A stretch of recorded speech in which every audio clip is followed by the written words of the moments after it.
Hi Fox, how are you doing? Let us see what happened in the fourth round of this ACP Golden Classic chess tournament in Italy. We had first Daniele Vocaturo with white pieces against Jobava, who is black here. Jobava plays this time not very popular, but an interesting defense, the old Indian defense with straight e5. And well, Vocaturo chose the easiest way to play this, to exchange queens and to try to have a slight advantage out of the opening, given the fact that this king is in the center and is not going to castle anymore, but now that there are no queens, it may not be that problem. So knight f3 attacking e5, and there are a couple of moves. The most popular they are to put either knight on d7 and defend it, but Jobava doesn't follow the theoretical lines, and he plays bishop e6 at the same time attacking c4. And well, the point is that if white takes e5 defending c4, the knight, the defender of the pawn, can be chased away with bishop d6. Still bishop f4 is possible, but after knight h5, well, this is a little bit complicated. Nothing that that great, but still some complications here. And it seems Vocaturo didn't want to go for these kind of things today. In the fourth round, he just plays simple b3, defends the pawn, and is planning to put the bishop on b2. He's arguing he can't be worse in this position with a healthy pawn structure, with the king still able to castle, not like the black one. Now knight bd7, bishop goes to g5. Sorry, knight goes to g5, not the bishop, attacking the bishop on e6, bishop b4, and white takes the bishop pair, but has a poor development in exchange, and well, certainly has to try to catch up there. Bishop d2, king e7.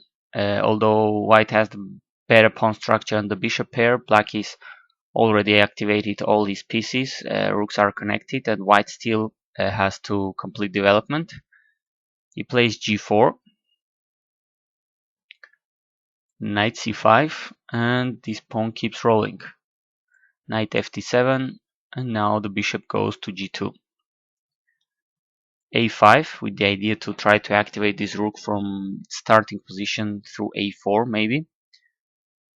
Knight e4, white tries to exchange pieces, takes, but black comes in with the other knight, attacking the bishop with a tempo. Bishop c2, h6, rook takes on h6, and just look at this. White may have the better pawn structure and the bishop pair, but all white pieces are quite active, while black pieces are very active, while white pieces are really not doing that much. So the activity is certainly compensating the bishop pair and the worse pawn structure of black. Vocaturo castles long here. The bishop takes, rook takes. There is a weakness for black on the g file, this g pawn, so very deep understanding of chess. Jobava gets rid of that weakness, he pushes the pawn. f3 is controlling two important squares. Now rook h8 attacking h2, e3 is defending it, and now rook h3. Black is really active in this position. White has no more bishop pair, and well, slightly better position for black, as activity is everything in chess. Rook g1, but the king is getting in, defending, being more active. Clearly better now position for black, I think. Rook d to g2, but Jobava just defends the pawn. Bishop d1, but black takes on h2. Black has already won some material, a pawn. White tries to mud waters, but black is ready to face this attack. He takes on f4, and although he loses in exchange here, his pair of past connected pawns are more than enough compensation for this. The knight is looking very good here, and the king is very active. And as we will see in a couple of moves, black is going to get a decisive advantage. King c2, rook check. The rooks are exchanged here, and f3. These pawns are going to decide the game. Although white has a rook against the knight, there are a couple of passed pawns, connected passed pawns for black, which is going to be decisive. King d4. White takes here, but after f2, rook behind the pawn, king e3. There is nothing that white can do about black king coming here and just promoting the pawn and absolutely winning the game. So very smooth victory for Jobava in a game in which white allowed just too much activity for black. Let's see another game of the round. We have Zoltan Almasi from Hungary against the tournament leader Vassily Ivanchuk from Philippines. We saw a King's Indian attack by Almasi here. Bishop g7, and white just castles. Black takes his chance to take all the center. d3, knight e7, and now e4. Okay, black castles. We had kind of a King's Indian attack. White takes, knight takes, and rook e1. Some developing logical moves now. Knight c6, knight bd2, h6, and knight c4, putting some pressure on the e5 pawn. Rook e8, bishop d2, and g5. Black wins some space on the king side. He's also kind of threatening to play f5, having three very dangerous and strong pawns here. c3. Now bishop f5 is what Vassily chose. h4, but g4. Now knight h2. And well, black just decides to defend the pawn on g4 with the queen. There was a little tactical possibility here. If black took here, white has this discovered discovered attack on d3, and if bishop takes on c4, white wins with queen takes g4, attacking both g7 with the checkmate threat and the c4 bishop, which is hanging, so getting the material back in a much better position. But okay, very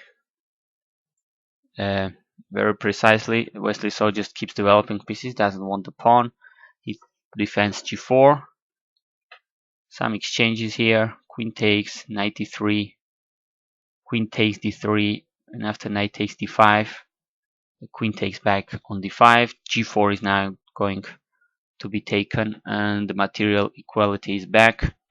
Queen takes, knight takes, h5, knight e3, and well, after a couple more moves, they just agreed that this was very equal position. After bishop h6, 21 moves have been played. They signed a score sheet agreeing the draw. So Vassily keeps leading this tournament with a quite solid performance so far. In the last game of the round, we had Jan Nepomniatchi from Russia against Sabino Brunello from Italy with black pieces. We saw the Caro-Kann defense, the advanced variation with e5, bishop f5, and now white goes for the simple development with knight f3 and bishop e2.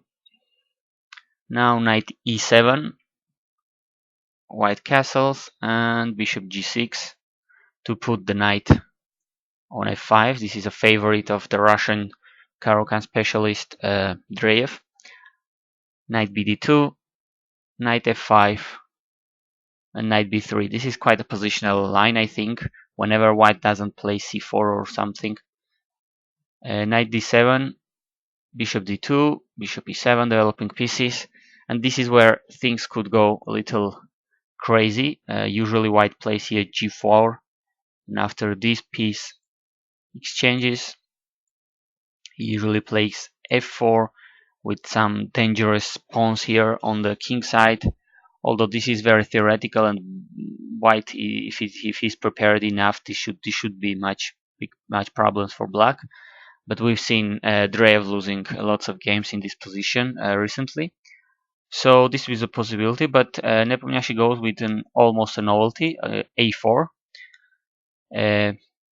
Black castles, and he keeps pushing his a pawn. c5, certainly looking very natural, counter-attacking in the center. c3, c4, the knight must go back. c1, b5, and b4 we reach a funny pawn structure. Here this kind of an arrow or something. Black took en passant. Knight takes back, and a6. Well, black is arguing that this pawn could be a weakness. Now knight to e1. This knight could have some ideas to jump to c5 through d3, or to go to b4 through c2, etc. Always relocating pieces, improving pieces. Now the knight goes to d3 and knight h4. Knight f4, attacking the bishop. Bishop g5.